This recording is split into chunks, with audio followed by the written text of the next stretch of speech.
Vamos então para a nossa última aula de psicologia organizacional. Me acompanhe. Nessa aula a gente vai falar sobre os aspectos macro-organizacionais, ou seja, quais são as características dos espaços de trabalho. De forma mais específica, o que a gente quer aqui é conhecer o conceito de cultura organizacional e analisar como é que a diversidade e a inclusão se manifestam nas organizações. A gente vai entender como é que esses elementos contribuem para a adaptação e para o desempenho do trabalhador nos espaços de trabalho.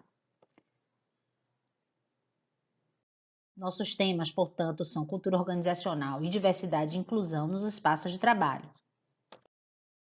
Vamos começar falando sobre cultura. Cultura organizacional. O conceito de cultura organizacional é muito similar ao conceito que a gente já tem de cultura de uma forma geral. Quando a gente pensa assim, a cultura de um determinado povo, a gente está falando sobre o modo de ser e agir desse povo. Então, quais são as normas e os valores que sustentam esse modo de ser e de agir? E dentro das organizações não é diferente. Compreender cultura é compreender como é que esse compartilhamento de normas e de valores de alguma forma orienta o comportamento das pessoas ali dentro. Serve que meio como um padrão referencial, e esse padrão referencial vai influenciar o modo como os empregados percebem, pensam e sentem em relação às organizações e, portanto, como se comportam. Então, é mais ou menos assim, eu faço uma coisa de uma determinada maneira, ou o grupo faz de uma determinada maneira, aquilo dá certo, e isso vai sendo reproduzido para os demais membros do grupo como sendo a forma correta de ser e agir em relação aos problemas que surgem. Então, isso vai determinando de alguma forma os comportamentos. Serve como padrão de referência. E a cultura, ela tem diversas dimensões que fazem com que a gente possa percebê-la, tanto por aspectos mais objetivos, que a gente chama normalmente de artefatos.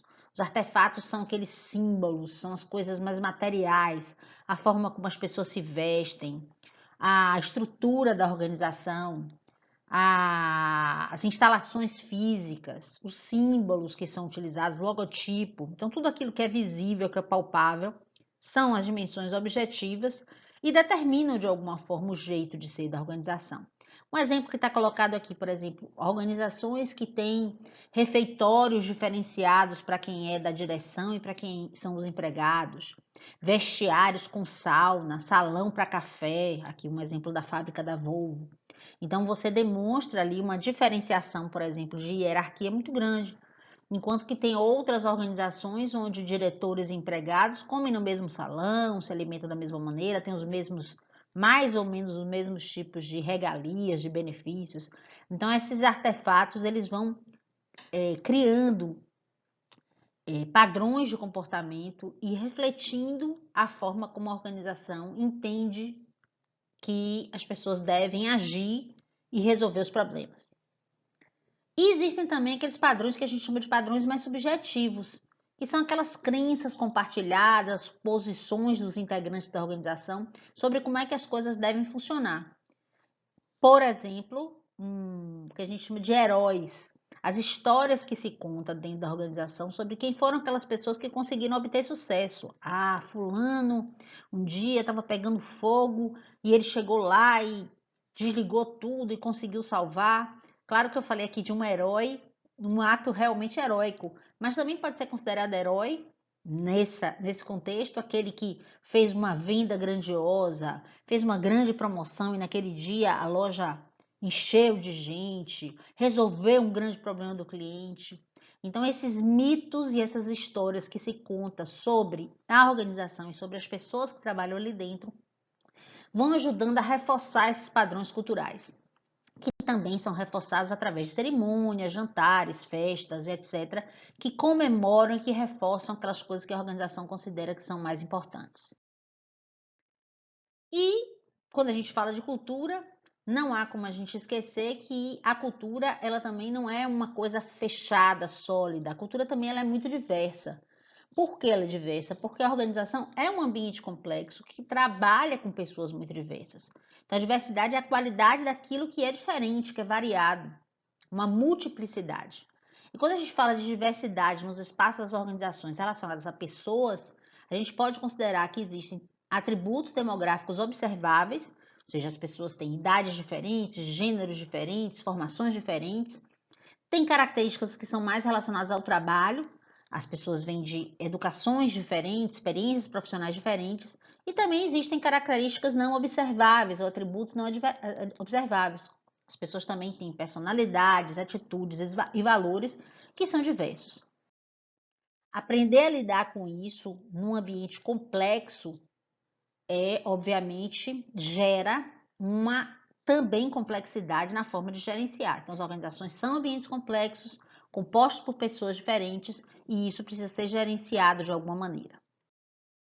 Como é que a gente faz para transformar a diversidade, que é complexa no seu gerenciamento, em inclusão? Porque a organização ela pode ser muito diversa e mesmo assim não conseguir incluir essa diversidade.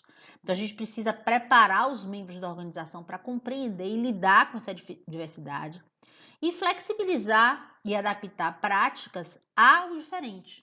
Então, incluir o diferente não é tratar todo mundo igual. Incluir o diferente é considerar as pessoas nas suas peculiaridades. Então, por exemplo, se eu vou trabalhar com pessoas com deficiência, eu não posso tratar todo mundo da mesma maneira. Eu preciso ter políticas especiais que ajudem essas pessoas com deficiência a se incluírem naquele ambiente de forma apropriada.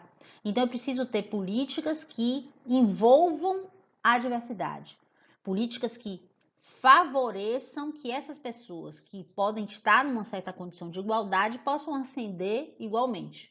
Então, promover a diversidade é entender que pessoas diferentes precisam sim de tratamentos diferentes para conseguir ter oportunidades que são iguais. O que é que a gente viu então aqui nessa unidade 3?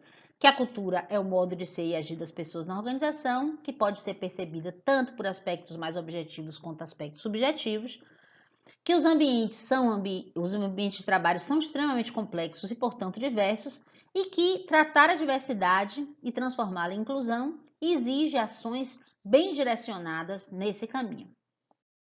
Aqui tem algumas referências que a gente utilizou para essa aula, que estão no nosso plano de ensino. Eu espero que vocês tenham aproveitado. Grande abraço!